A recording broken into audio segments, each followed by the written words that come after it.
இறைவனுக்கு நன்றி.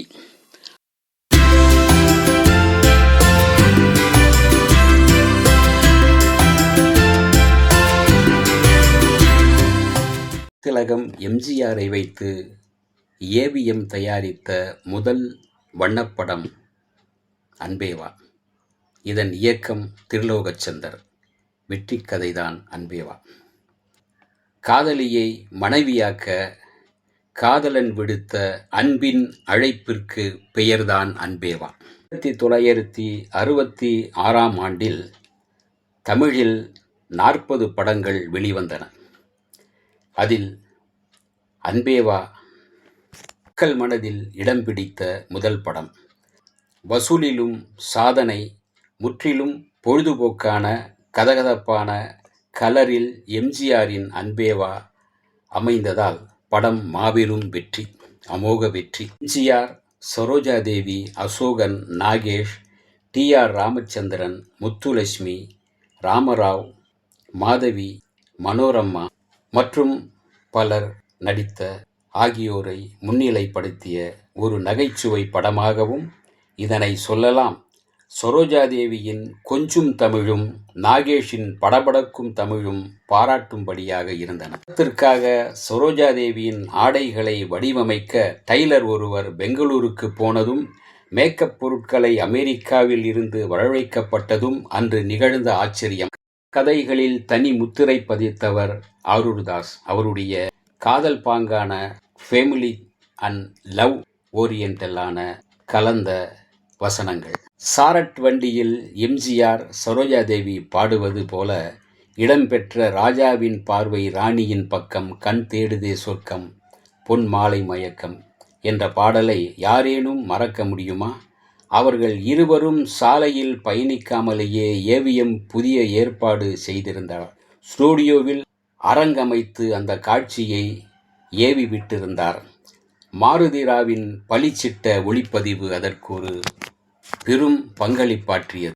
வானம் புதிய பூமி, எங்கும் பனிமழை பொழிகிறது, நான் வருகையிலே என்னை வரவேற்க வண்ண பூமழை பொழிகிறது என்ற பாடலும், லவ் பேர்ட்ஸ் காதல் மெல்ல காதில் சொல்ல என்ற பாடலும், நான் பார்த்ததிலே அவள் ஒருத்தியைத்தான் நல்ல அழகி என்பேன், நல்ல அழகி என்பேன் என்று சரோஜாதேவியை பார்த்து புரட்சித் தலைவர் பாட, நான் பார்த்ததிலே ஒருவனைத்தான் நல்ல அழகன் என்பேன், நல்ல அழகன் என்பேன் என்று சரோஜாதேவி உருகியதும் இந்த படத்தின் ஹைலைட்டான லவ்.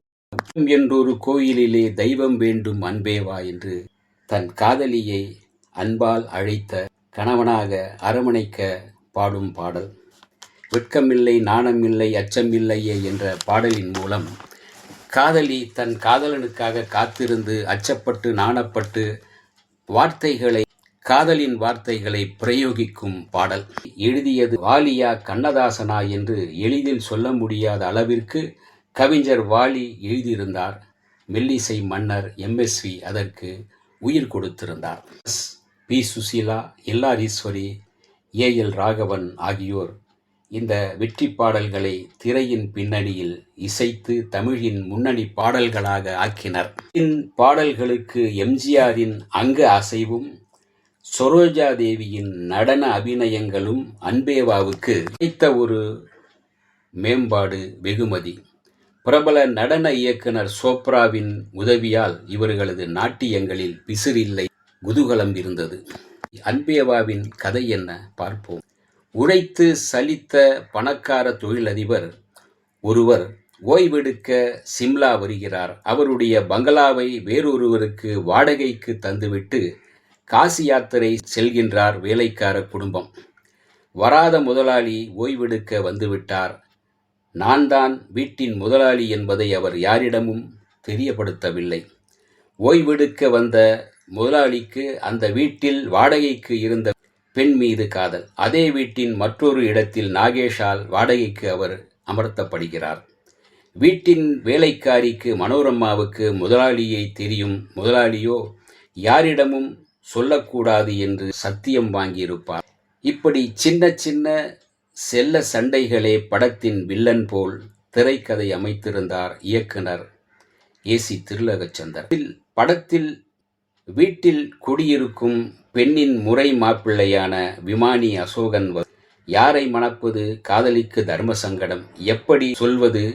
இதற்கிடையில் காதலியை சிக்க வைத்து ஷியாம் சுந்தர் ஒரு சண்டை காட்சியை ஏற்பாடு செய்திருப்பார். வில்லனாக வருகிற அசோகன் இந்த படத்தில் நல்லவனாக எம்ஜிஆரின் நண்பராக வருகிறார். சோகம் ததும்ப இருவரையும் சேர்த்து வைத்துவிட்டு விமானத்தையே என் காதலி என்று கூறிவிட்டு பறந்து விடுகிறார்.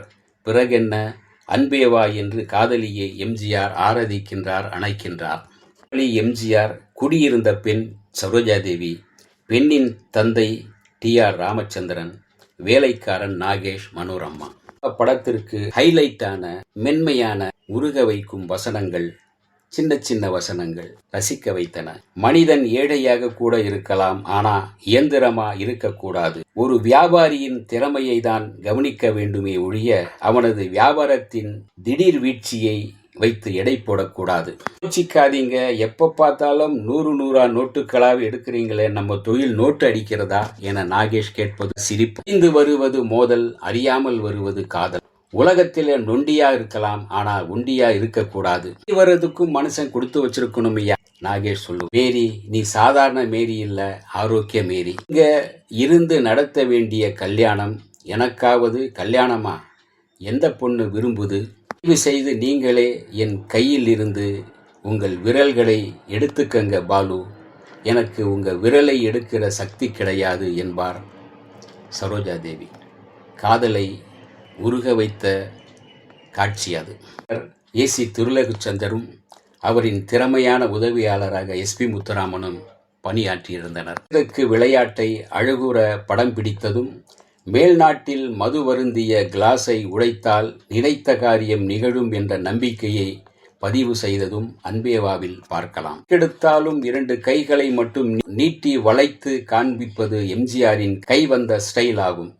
புதிய வானம் புதிய பூமி பாடலில் 20 முறை அப்படி செய்திருந்தார். இயக்குனருக்கு இது மாற்ற வேண்டும் என்று நினைத்து எம்ஜிஆரின் கையில் ஒரு சின்ன பெட்டியும் தந்தால் என்ன என்று யோசித்தார் ஏசித்தி. விளைவு, அந்த பெட்டியையும் மேலே தூக்கி கொண்டு ஆட்டம் போட்டார் எம்ஜிஆர். கைகளை இருபக்கம் விரித்தார், சூரியனை காட்டினார் கைகளால். படங்களில் காதலனாக எம்ஜிஆர் நடித்து காதலனாக உருகிய ஒரே படம் அன்பேவா. காதலர்கள், இளம் உள்ளங்கள் ஆராதிக்க வேண்டிய படம் அன்பேவா.